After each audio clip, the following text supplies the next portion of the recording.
Council సమావేశం ఉంది కదా. గతంలో కూడా బీఆర్ఎస్ మేము అభివృద్ధి చేసినామంటున్నా కానీ ఇప్పుడున్న మేయర్ కూడా కాంగ్రెస్లో చేరారు. ఇప్పుడు కూడా మేము ఏం అభివృద్ధి కాలేదు, అప్పుడేం అభివృద్ధి కాలేదు, ఇప్పుడు 2 ఏళ్ళనే అభివృద్ధి చేశామని చెప్తున్నారు. మరి దానికి ఫెయిల్యూర్ మేయర్ గారే కదండి. గతంలో 10 సంవత్సరాలు అధికారంలో ఉన్నప్పుడు వాళ్ళు మేయర్గా ఉన్నారు అండ్ ఎన్నో నిధులు తీసుకొని వచ్చినారు. ఎంతో డెవలప్మెంట్ అయింది. అంత డెవలప్మెంట్ అయింది కాబట్టి హైదరాబాద్ నగరంలో ఎన్ని ఎలక్షన్లు వచ్చినా కూడా మొత్తం బీఆర్ఎస్కి అవకాశం ఇవ్వడం జరిగింది. ఒకవేళ ఫెయిల్యూర్ గతంలో ఏం జరగలేదనంటే యాజ్ ఎ మేయర్గా వాళ్ళు ఉన్న కార్పొరేటర్లు అందరూ కూడా ఫెయిలే. వాళ్ళ నియోజకవర్గంలో వాళ్ళు నిధులు తెచ్చుకో సరే గత ప్రభుత్వం వదిలేసాను, గత ప్రభుత్వంలో మేము ఏం చేయలేదు కాబట్టి మిమ్మల్ని తీసుకొని వచ్చారు. వాళ్ళు 2 ఏళ్ల నుంచి మీరేం చేస్తున్నారు? 2 ఏళ్ల నుంచి మీరు అధికారంలో ఉన్న పార్టీలోనే చేరారు కదా. ఎందుకు చేరినారు అని అంటే మీరు చెప్పిన రీజన్ డెవలప్మెంట్ అన్నారు. మళ్ళీ 2 ఇయర్స్ నుంచి ఏం డెవలప్మెంట్ చేశారో మీ రిపోర్ట్ కూడా ఇస్తే బాగుంటుంది కదా. దాని మీదే చర్చిద్దాం. మీరు ఏం డెవలప్మెంట్ చేశారు, నియోజకవర్గంలో డివిజన్ల వారీగా మీరు ఇచ్చిన ఏమంటారు నిధులు ఏంటి, అవన్నీ కూడా మనం చూసుకుంటే దాన్ని బట్టి డిస్కషన్ చేస్తామని చెప్పేసి మేము కూడా డిమాండ్ చేస్తున్నాం. అదే కాకుండా జిహెచ్ఎంసీ పరిధిలో ఎన్నో సమస్యలు ఉన్నాయి. గతంలో ప్రభుత్వం ఉన్నప్పుడు ఎన్నో నిధులు ఇవ్వడం జరిగింది, దాన్ని డెవలప్మెంట్ చేసినాం. కానీ నిరంతరం ఏదో ఒక సమస్య ఉంటుంది, ఇంకా కూడా డెవలప్మెంట్ చేసే స్కోప్ ఉంటుంది కాబట్టి దాన్ని నిధులు అడిగినాం. కానీ ఎప్పుడు కూడా వాళ్ళ అవసరాలకి బై ఎలక్షన్లు కానీ ఆ ఎలక్షన్లు ఉంటే తీసుకుపోయి ఈ నిధులంతా తీసుకుపోయి అక్కడ పెట్టడం, ఇక్కడ వచ్చి మేము నిధులు అడిగితే మా దగ్గర లేదు అని సమాధానం చెప్పడం, నెగ్లిజెన్స్ అంటే వాళ్ళ అవసరాన్ని బట్టి వాళ్ళు బిహేవ్ చేస్తున్నారు. సార్ ప్రజల అవసరాలను బట్టి వాళ్ళు ఏది పని చేయట్లేదు అనేది క్లియర్గా కనిపిస్తుంది. కనీసం ఇప్పుడు వీధి లైట్లు కూడా వెలగని పరిస్థితి ఉంది, ఎక్కడ డ్రైనేజీలు అక్కడ ఉన్నాయి, రోడ్లు కూడా బాగాలేవు.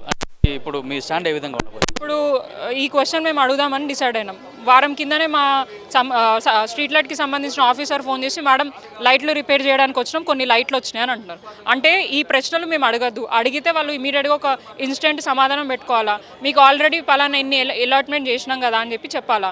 అది ఎప్పుడు చేసిరు, ఈ మీటింగ్ ప్రపోజల్ ఉందన్నగా తీసుకురావడం జరిగింది. లాస్ట్ మీటింగ్లో కూడా అదే నేను ఒక బస్ షెల్టర్స్ గురించి క్వశ్చన్ వేస్తే దానికి వారం ముందు శాంక్షన్ అయింది మేడం, వస్తున్నాం పని చేయడానికి అని చెప్పి స్టార్ట్ పెట్టారు. ఇప్పుడు మరి ఆ పని ఆగిపోయింది. అంటే అదే చెప్తున్నా కదా, అవసరాన్ని బట్టి మేము ఏదైనా ప్రశ్నిస్తే అసలు ఏం చేయలేదు అని అంటే ఎందుకు చేయలేదు, ఆ 10 వంతులో ఒక వంతు ఏమంటారు పని అయినా చేసినాం కదా అని చెప్పుకోవడానికి మాత్రమే ఉంది. కానీ ఫుల్ ఫ్లెడ్జ్గా పబ్లిక్ సాటిస్ఫై అయ్యే విధంగా జిహెచ్ఎంసీ పనిచేయట్లేదు.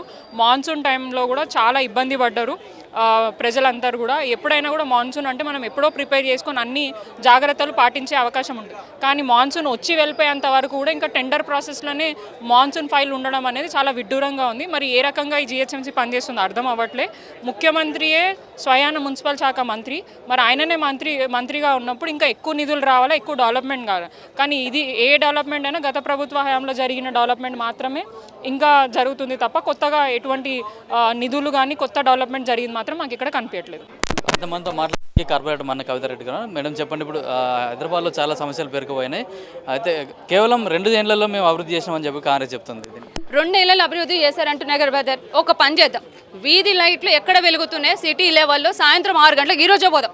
ఎక్కడెక్కడ వెలుగుతున్నాయి, ఎక్కడ వెలగట్లేదు, వెలిగిన లైట్లు 24 గంటలు వెలుగుతున్నాయి, వెలగనివి అసలు దిక్కే లేకుండా పోయినాయి. దానికి కనీసం మెటీరియల్స్ కూడా లేవు.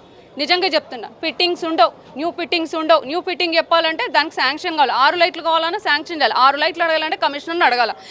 ఈ పరిస్థితి ఉంది. శానిటేషన్ విషయంలో చూస్తే ఒక టిప్పర్, ఒక్క ఎస్ఎఫ్కి ఒకటే టిప్పర్. ఇంకో టిప్పర్ కావాలంటే ఏ జోనల్ కమిషనర్కి ఏ డీసీకి చెప్తే ఇంకొక టిప్పర్ వస్తే ఆ గార్బేజ్ అక్కడ పోతుంది, మిగతా గార్బేజ్ అంతా అక్కడే ఉంటుంది. దానివల్ల మస్కిటోస్ కూడా ప్రాబ్లం అవుతుంది. ఈ విధంగా ఉంది. పాట్ హోల్స్కి ఫిల్లింగ్ లేదు, రోడ్స్ ఎక్కడున్న రోడ్స్ అట్లాగే ఉండిపోయాయి. సో ఈ విషయంలో ఎక్కడ డెవలప్మెంట్స్ ఎక్కడ ఏం చేశారనేది ఇంకా మేమే నిలదీసి అడుగుదాం అనుకుంటున్నాం. పబ్లికే చెప్తారు, మేము చెప్పాల్సింది ఏం లేదు. మేయర్ కూడా గతంలో 2-3 సంవత్సరాలు మీ పార్టీలో ఉంది, ఇప్పుడు 2 సంవత్సరాలు ఇక్కడ ఉంది. ఇక్కడికి వచ్చిన తర్వాత డెవలప్మెంట్ చేసామని చెప్తాను. మరి ఇప్పుడు మీ స్టాండ్ ఎలా ఉండబోతుంది? ఏం డెవలప్ చేశారనే మేము సూటిగా ప్రశ్నిస్తూ ఉన్నాము. ఒకటి, ఫ్లైఓవర్స్ మన గత ప్రభుత్వంలో చేయలేదా? ఒకటే మాట చెప్తా ఉన్నాను. మెట్రో విషయంలో తీసుకోలేదా? శ్మశాన వాటికలు గత ప్రభుత్వం చేయలేదా? ఫినిక్స్ కంపెనీ నుంచి డెవలప్మెంట్ చేసుకుంటూ రాలేదా? సిఆర్ఎంపీ నుంచి రోడ్స్ వేసుకుంటూ రాలేదా? చేయలేదండి. ఇవన్నీ చేసిందే కదా. వీళ్ళు చేసింది కొత్త ఏముంది? ఇక్కడ చెయ్యని పనులు ఎక్కువ ఉన్నాయి. చేశారని చెప్పుకుంటున్నారు, అవి అవాస్తవాలు. ఆ విషయంలోనే ఈరోజు మేము ఫైట్ చేయదలుచుకున్నాం. Thank you.